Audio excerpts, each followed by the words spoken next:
بزرگان محترم اور پیارے بھائیوں، اللہ تبارک و تعالی نے پورا رمضان خیریت کے ساتھ، عزت کے ساتھ، عافیت کے ساتھ، ہر قسم کے فتنوں سے حفاظت کے ساتھ اللہ تعالی نے گزروا دیا اور پار کروا دیا۔ اس نعمت پر دل سے ہمیں اللہ تعالیٰ کا شکر ادا کرنا چاہیے۔ اس زمانے میں کوئی فساد نہیں ہوا، فتنہ نہیں ہوا، حالات نہیں آئے، صحت رہی، سلامتی رہی، اور اللہ تعالیٰ نے عافیت سے روزے رکھوا لیے، تراویح پڑھوا لی۔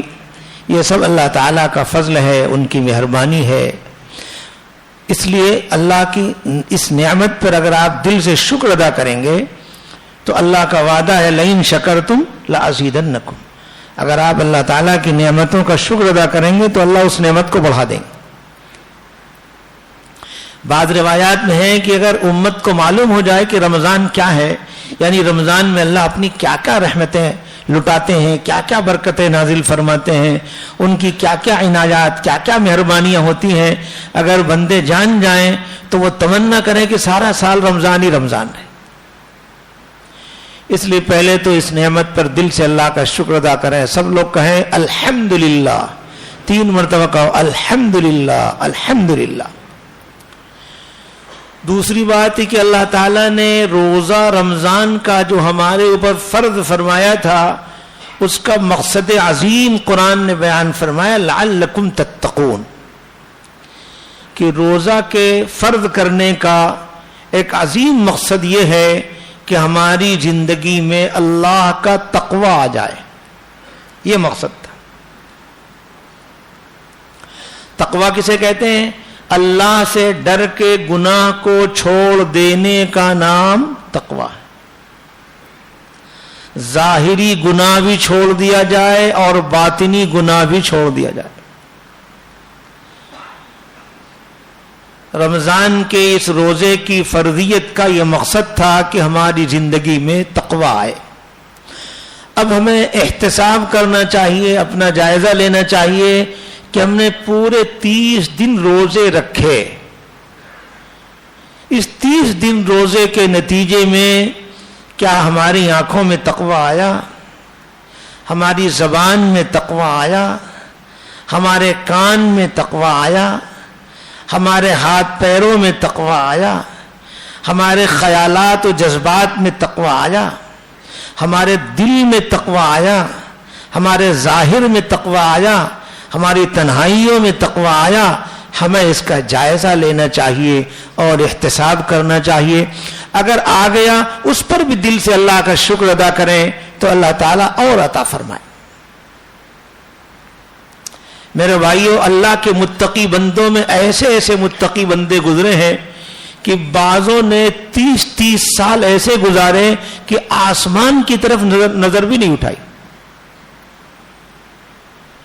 اب آپ کہیں گے صاحب یہ آسمان کی طرف نظر اٹھانا کوئی یہ حرام تو ہے نہیں، یہ ناجائز تو ہے نہیں، تو آسمان کی طرف نظر اٹھانے سے کیوں بچا جائے؟ جی ہاں، ایک تقوی یہ ہے کہ آپ اپنے آپ کو حرام کاموں سے بچا لیں، وہ یہ ہے کہ موبائل میں نامحرم لڑکی کا فوٹو نہ دیکھیں۔ ایک تقوی یہ ہے کہ آپ اپنے گھر میں شرعی پردہ کریں، بھابھیوں سے پردہ کرنا فرض ہے، چھوٹے بھائی کی بیوی سے پردہ کرنا فرض ہے، گھر میں کام والی جھاڑو پوچھا لگانے والی عورتوں سے پردہ کرنا فرض ہے، اور یہ بے پردگی حرام ہے۔ لیکن اس سے آگے کا ایک تقوی یہ ہوتا ہے کہ جو چیز آدمی کو گناہ میں مبتلا کرنے کا ذریعہ بن سکتی ہے، اگرچہ وہ جائز ہے اس کا کرنا، آدمی اس سے بھی احتیاط کرے۔ شاہ عبد القادر صاحب رائے پوری رحمۃ اللہ علیہ کے حالات میں لکھا ہے، وہ کہتے تھے کہ جب سے میں نے قرآن میں پڑھا ہے قل للمؤمنین یغضوا من ابصارہم، کہ اللہ پاک فرما رہے ہیں کہ بھائی نظر کو نیچی رکھا کرو، تو فرماتے تھے میں تو اپنی نظر کو نیچی ہی رکھتا ہوں، یہاں تک کہ میری سگی بہن بھی گھر میں آ جاتی ہے تو نظر بھس کے اس کو نہیں دیکھتا، آواز سے پہچانتا ہوں کہ یہ میری بہن ہے۔ تقوی والوں نے اس قدر تقوی کا اہتمام کیا۔ منصور ابن معتبر رحمت اللہ علیہ نام کے ایک بزرگ تھے، 40 سال تک انہوں نے ایسے گزارے کہ عشاء کے بعد کسی سے بات نہیں کی، کہ وہ حدیث میں رسول اللہ صلی اللہ علیہ وسلم عشاء کے بعد بات کرنے کو ناپسند سمجھتے. اگرچہ کوئی دینی تقاضا ہو تو وہ بات کرنا جائز ہے، لیکن اگر دینی تقاضا نہیں ہے، فالتو ہے، تو ایسی بات کرنے سے اللہ کے رسول احتراز فرماتے تھے اور اس کو ناپسند سمجھتے تھے. ایسی ایک حدیث میں رسول اللہ صلی اللہ علیہ وسلم نے ارشاد فرمایا من حسن اسلام المرء ترکہ ما لا یعنی، کہ آدمی کا اسلام مکمل نہیں ہو سکتا جب تک کہ وہ لا یعنی اور فضول چیزیں بھی نہ چھوڑ دے. علامہ ابن قیم رحمۃ اللہ علیہ فرماتے ہیں کہ رسول اللہ صلی اللہ علیہ وسلم نے سارے ورع اور پرہیزگاری کو اسی ایک جملے میں جمع فرما دی. کیا مطلب؟ کہا اس میں جو حضور نے فرمایا لا یعنی چھوڑ دو، تو اس میں لا یعنی دیکھنا بھی شامل ہے، لا یعنی بولنا بھی شامل ہے، لا یعنی چلنا بھی شامل ہے، لا یعنی پکڑنا بھی شامل ہے، لا یعنی سوچنا بھی شامل ہے. یعنی ہر طرح کی فضول اور لا یعنی چیزوں سے ہم کو احتیاط کرنا. اس کا حکم ہمیں قرآن میں بھی ہے. 18واں پارہ کھولو. قد افلح المؤمنون الذین هم فی صلاتهم خاشعون والذین هم عن اللغو معرضون. اللہ پاک فرما رہے ہیں کہ کامیاب تو حقیقت میں مومن ہیں. پھر مومنوں کی علامتیں بیان فرمائی کہ اس میں ایک علامت یہ ہے کہ اپنی نماز میں خشوع پیدا کرتے ہیں، اور دوسری علامت والذین هم عن اللغو معرضون. مومنین کی دوسری علامت یہ کہ لغو باتوں سے وہ کٹ کے رہتے ہیں، کترا کے رہتے ہیں، بچتے رہتے ہیں. امام بخاری رحمۃ اللہ علیہ کے استاد تھے حضرت عبداللہ بن مبارک رحمۃ اللہ علیہ. وہ فرماتے تھے اترک فضول الکلام یلقى الحکمہ. فضول بات کرنا چھوڑ دو گے، اللہ تعالیٰ تمہارے دل میں حکمت کی باتوں کا القاء فرمائیں گے. اور فرماتے تھے اترک فضول النظری یلقى الخشوع. فضول دیکھنا چھوڑ دو گے تو اللہ تعالیٰ تمہیں خشوع کی دولت عطا فرماتے.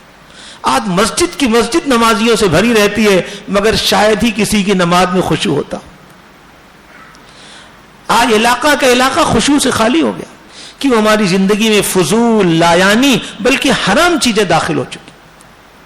اس کی وجہ سے ہم نماز کے خشوع سے محروم ہو گئے. حدیث پاک میں ہے کہ نماز کے سلسلے میں سب سے پہلے جو چیز اٹھائی جائے گی وہ نماز کا خشوع اٹھا لیا جائے. اللہ تعالی ہم سب کو خشوع والی نماز عطا فرمائے. پھر رسول اللہ صلی اللہ علیہ وسلم نے اس کا طریقہ بھی بتایا. اگر آدمی اس طریقے سے نماز پڑھے تو بڑی آسانی سے خشوع حاصل ہوگا. اس کا طریقہ کیا؟ ایک صحابی آئے، کہنے لگے یا رسول اللہ اذنی واوجز، ہمیں واعظ فرما دیجئے، نصیحت فرمائیے مگر مختصر. تو اس کے جواب میں حضور نے کل 3 باتیں بیان فرمائی، بڑی مختصر. اس میں ایک بات یہ بھی فرمائی، فرمایا فصل صلاۃ مودع، کہ جب بھی نماز پڑھا کرو تو یہ خیال کر کے پڑھا کرو کہ ہم گویا اپنی زندگی کی آخری نماز پڑھ رہے ہیں. کتنی عجیب بات حضور نے فرمائی.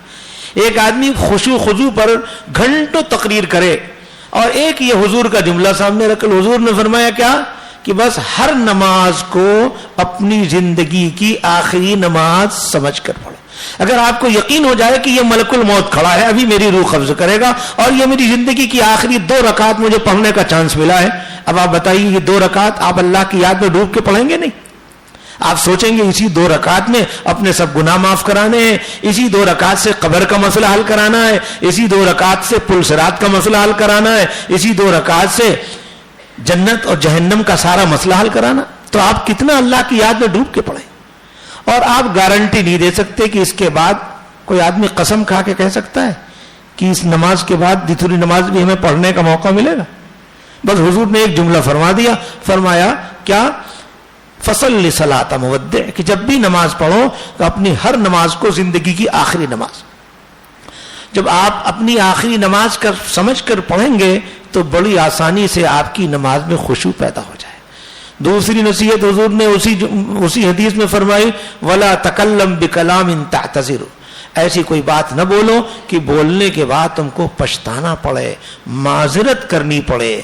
ترمذی میں ایک عجیب و غریب روایت ہے.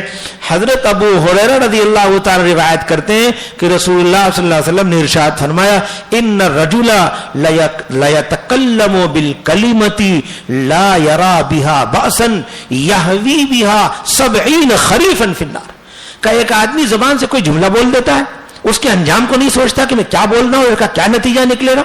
بس بول دیتا ہے بے احتیاطی میں. اسی ایک جملے کے بولنے کے نتیجے میں وہ 70 سال تک جہنم میں گرتا جائے گا.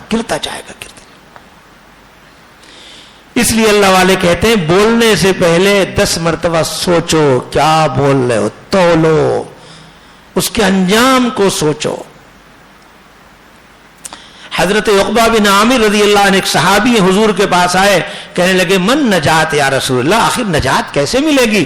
ان کو بھی حضور نے 3 عمل فرمایا. املک علیک لسانک, اپنی زبان کو قابو میں رکھو, اپنی زبان کو قابو. پہلا عمل فرمایا. حضرت معاذ بن جبل رضی اللہ عنہ کو رسول اللہ صلی اللہ علیہ وسلم نے بہت ساری نصیحتیں فرمائیں.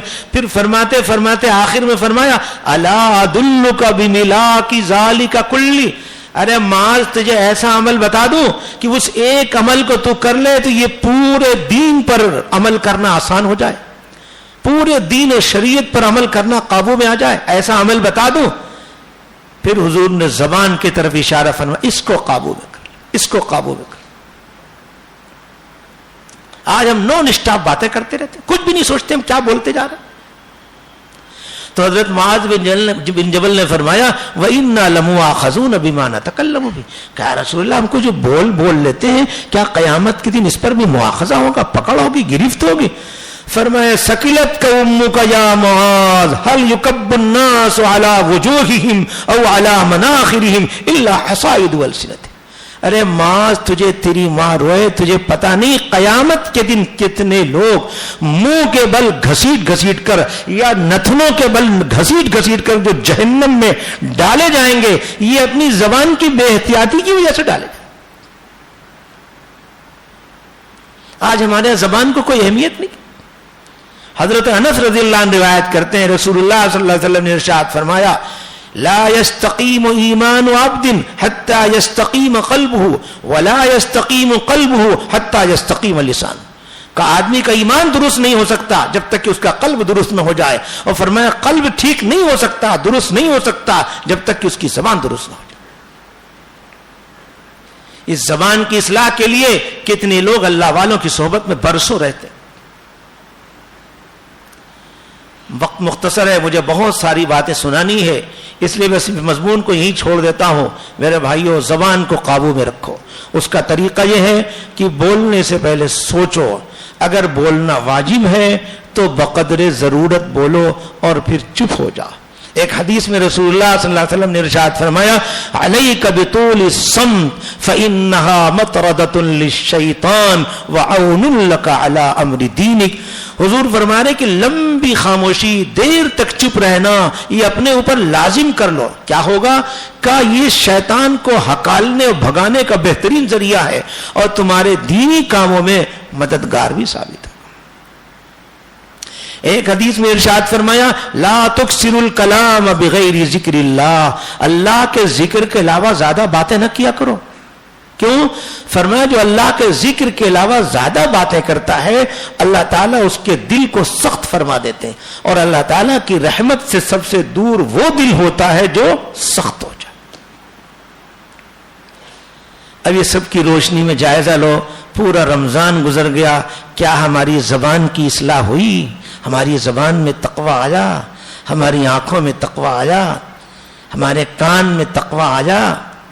ایک حدیث میں رسول اللہ صلی اللہ علیہ وسلم نے ارشاد فرمایا تھا الصیام جنۃ ما لم یخرقها, روزہ آدمی کے لیے ڈھال کا کام کرتا ہے جب تک کہ روڈے کو پھاڑ نہ ڈالے.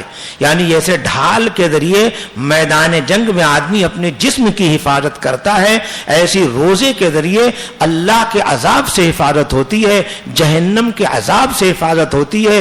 کب تک؟ جب تک کہ آدمی روزے کو پھاڑ نہ ڈالے. صحابہ نے پوچھا آدمی روزے کو کیسے پھاڑے گا؟ فرمائے جھوٹ اور غیبت سے.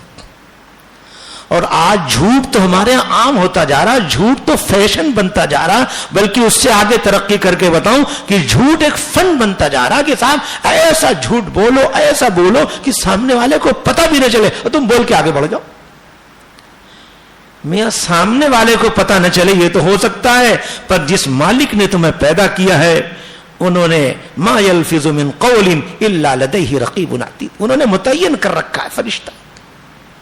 ایک حدیث میں آتا ہے اذا کذب العبد تباعد عنہ الملک من نتن ما جاء به، جیسے ہی کوئی آدمی جھوٹ بولتا ہے اس کے منہ سے ایسی گندی بدبو آتی ہے کہ رحمت کا جو خاص فرشتہ ہے ایک میل دور بھاگ جاتا. آج تم روزی کی لائن سے پریشان ہو، ذرا صبح سے شام تک جتنی باتیں بولتے ہو سوچو کتنا جھوٹ بولتے ہو. ایک حدیث میں آتا ہے الکذب ینقص الرزق، جھوٹ آدمی کی روزی کو گھٹا دیتا ہے، یعنی روزی کی برکت چھین لیتا. پورے ایک مہینے کے آپ نے روزے رکھ لیے، سوچیے آپ کی زندگی میں کیا تقوی آیا. آپ بولنے میں سوچ کر بولنے کے عادی ہوئے. موبائل اوپن کرتے وقت سوچتے ہو کہ ابھی ننگی لڑکی آ جائے گی فوراً ران دکھا کے چلی جائے گی، سارا تقوی لٹ جائے گا. کبھی اس کے بارے میں موبائل اوپن کرنے سے سوچا؟ پہلے سوچا کیا کرنا چاہیے. سوچو ہماری زندگی میں کتنا تقوی آیا. رمضان کے روزے کی فرضیت کا عظیم مقصد تھا کہ ہماری زندگی میں تقوی آ جائے، اور اگر تقوی نہیں آیا تو رسول اللہ صلی اللہ علیہ وسلم نے دھمکی دی ہے. عن ابی ہریرہ رضی اللہ عنہ ان رسول اللہ صلی اللہ علیہ وسلم قال رب صائم لیس له من صیامہ الا الجوع ورب قائم لیس له من قیامہ الا السحر. حضور فرما رہے ہیں بہت سے روزے دار ایسے ہیں کہ ان کے حصے میں سوائے دن بھر کے بھوکا رہنے کی محنت کے کچھ ہاتھ نہیں آتا. کیوں؟ روزہ تو رکھا انہوں نے، خالی پیٹ کا روزہ رکھا، آنکھ کا روزہ نہیں رکھا، زبان کا روزہ نہیں رکھا، کان کا روزہ نہیں رکھا، ہاتھ پیروں کا روزہ نہیں رکھا. لہذا روزے پر جو انعامات ملنے والے ہیں، جو بشارتیں ہیں، جو خوشخبریاں ہیں، وہ ان سے محروم رہے. آج کا دن احتساب کا دن ہے، جائزہ لینے کا دن ہے. پورا 30 دن گزر گیا روزہ رکھتے رکھتے. سوچو ہماری زندگی میں کیا چینجنگ آئی، کیا تبدیلی آئی. ہمارا دل متقی بنا. دل کے متقی ہونے کی ایک علامت یہ ہے کہ اگر آپ سے کوئی گناہ ہو جائے تو آپ کا دل ملامت کرے، آپ کا دل ٹک کرے. غلط کیا، ٹھیک نہیں کیا، ندامت ہو، شرمندگی ہو. جب تک آپ رو دھو کے توبہ نہ کر لیں، معافی نہ مانگ لیں، آپ کو چین نہ آئے، قرار نہ آئے. یہ قلب کے متقی ہونے کے علامت. سوچو کیا ہوا اب تک، کیا کمایا، کیا کھویا، کیا پایا. آج کا دن یہ احتساب کا دن ہے، جائزے کا. چلو اب جلدی سے آگے کی بات. اگر خدا نخواستہ ہم نے رمضان کا روزہ رکھنے کے بعد بھی تقوی نہیں پایا تو ہم کہاں لوٹے؟ ہمیں جائزہ لینا چاہیے. کہیں ہمیں نفس نے لوٹا، کہیں ہمیں شیطان نے لوٹا، کہیں گندے یاروں نے لوٹا، کہیں بری صحبتوں نے لوٹا. اب بتاؤ اگر کسی کی برس کی پونجی ہو 50 لاکھ روپے اور لچوں نے اسے دھمکی دے کے ڈرا کے سب لوٹ لیا ہو تو اس کو کیا کرنا چاہیے؟ اب وہ ایک ہی کام کرے گا، روئے گا، چیخے گا، چلائے گا، ہائے میرا سب کچھ لٹ گیا.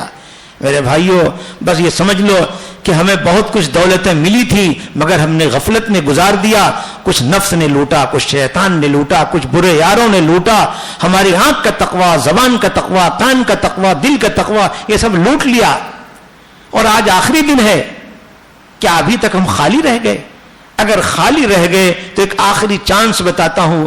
اس خالی رہنے پر اللہ کے سامنے دل سے اتنا رو، اتنا تڑپو، اتنا بے قرار ہو جاؤ کہ اللہ کو پیار آ جائے. اور اللہ نے اس پورے مہینے میں تقوی پر عمل کرنے والوں کو جو نوازا تھا وہ تمہارے رونے پر بھی اللہ تمہیں نواز دیں گے. بولو رو گے؟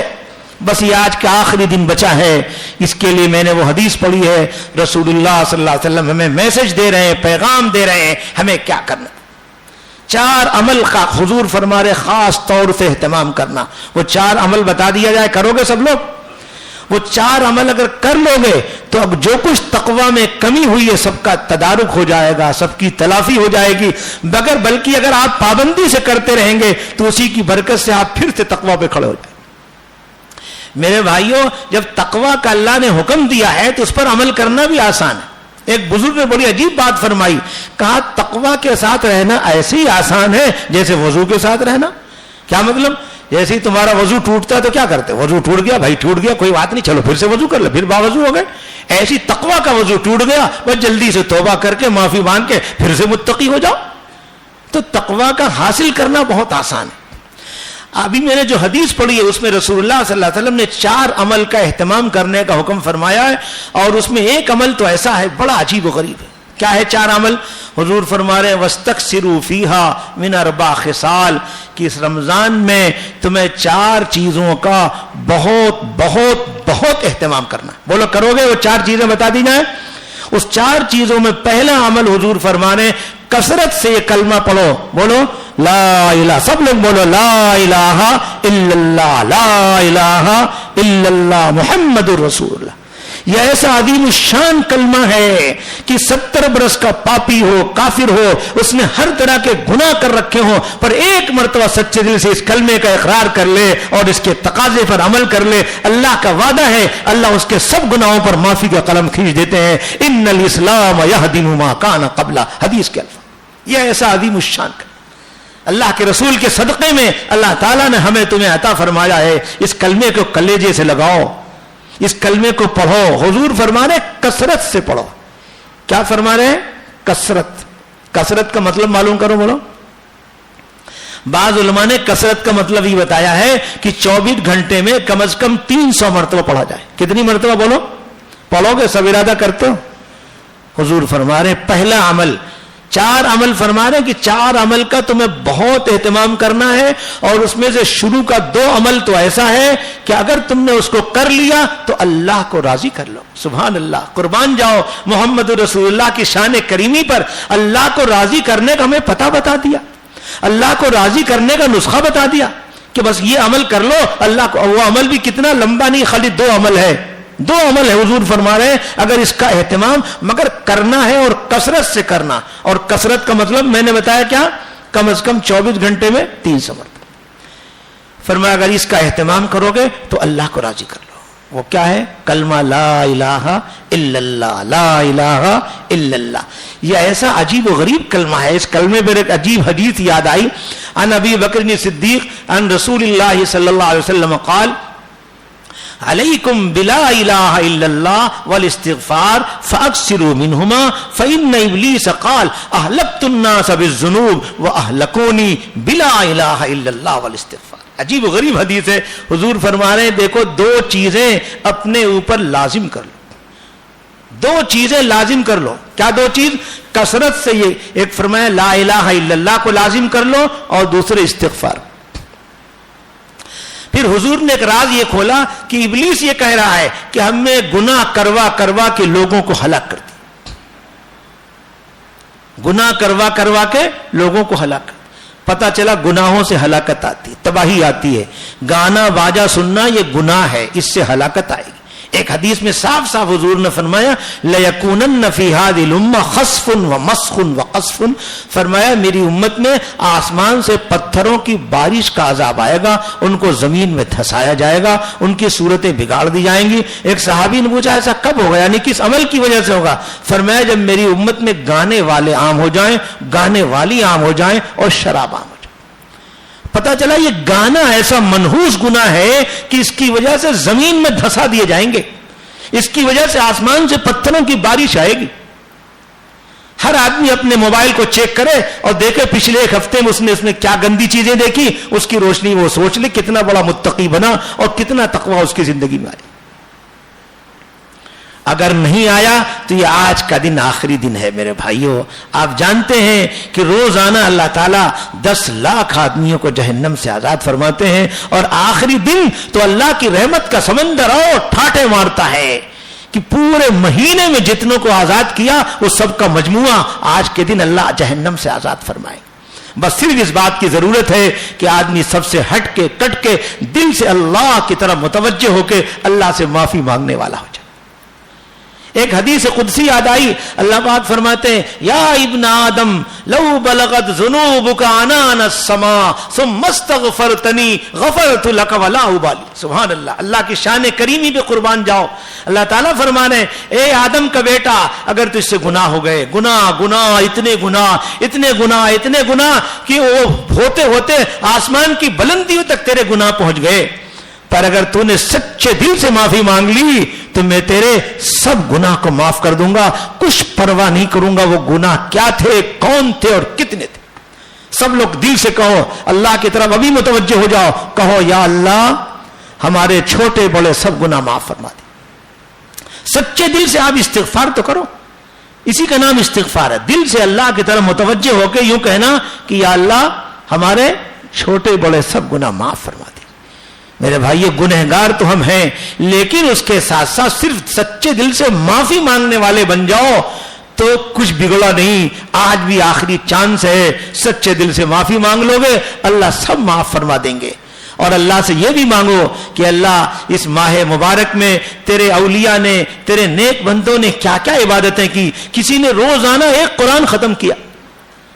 ہمارے پاس اس سال بھی ایسا ریکارڈ ہے کہ ایک ایک دن میں ایک ایک قرآن ختم کرنے والے.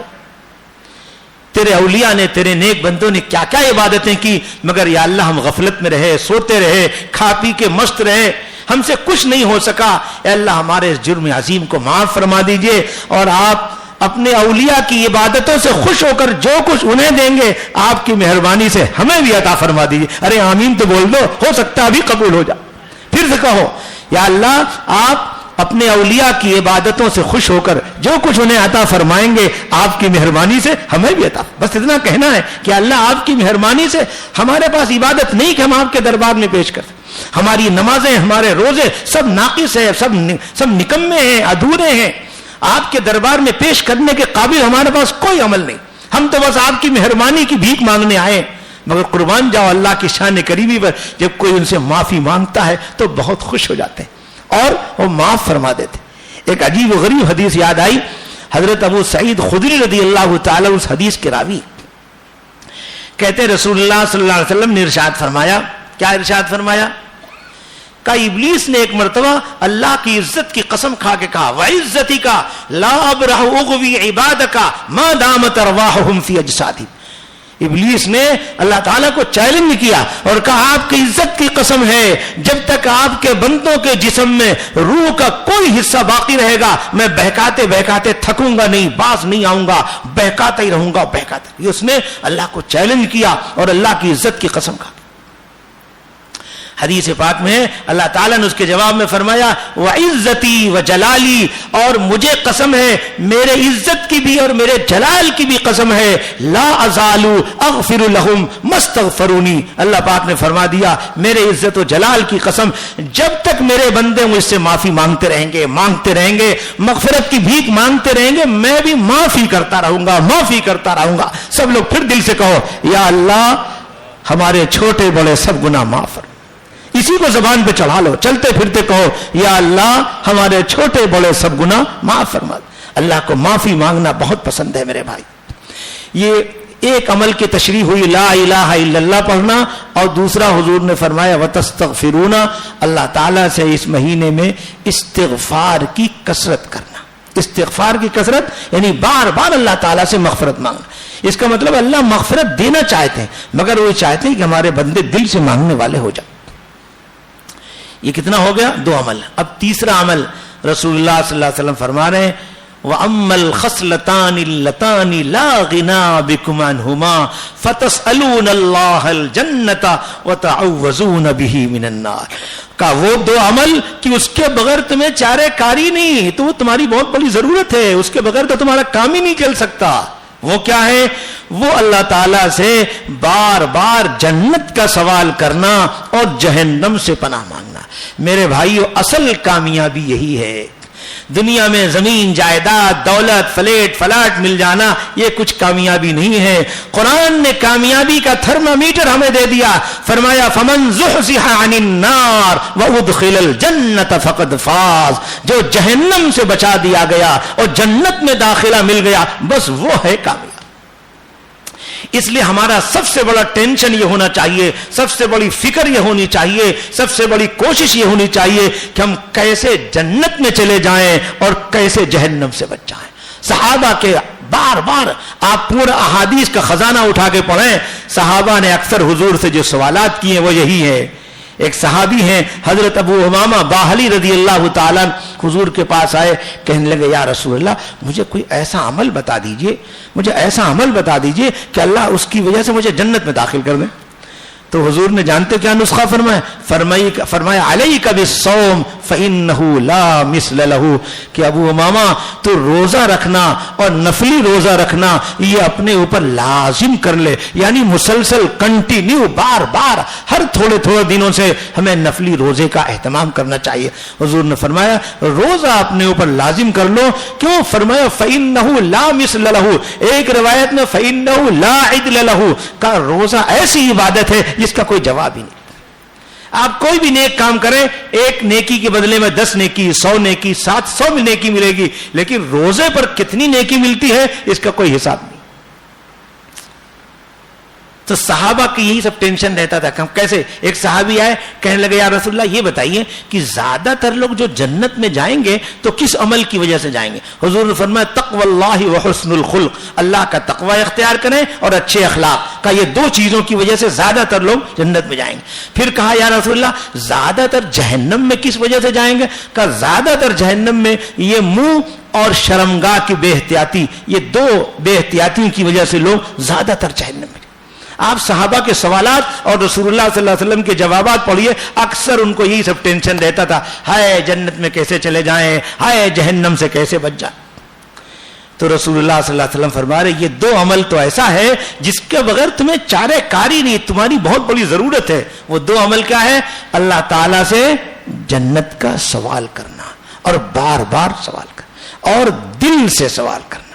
دیکھو ایک حدیث میں ہے ادعوا اللہ وانتم موقنون بالاجابہ، اللہ تعالیٰ سے دعا مانگا کرو اس کیفیت کے ساتھ، اس یقین کے ساتھ کہ تمہیں دعا کے قبول ہونے کا یقین کامل ہو کہ اللہ نے وعدہ کیا اللہ ضرور دیں گے۔ ایک تو یہ کیفیت ہو، دوسری یہ کہ جب مانگو تو دل بھی اللہ کی طرف متوجہ ہو، یہ نہیں کہ زبان سے ربنا ربنا کہے جا رہے ہیں، دل کہیں، جذبات کہیں، خیالات کہیں۔ حدیث میں آتا غافل دل کی دعا اللہ تعالیٰ قبول نہیں فرماتے۔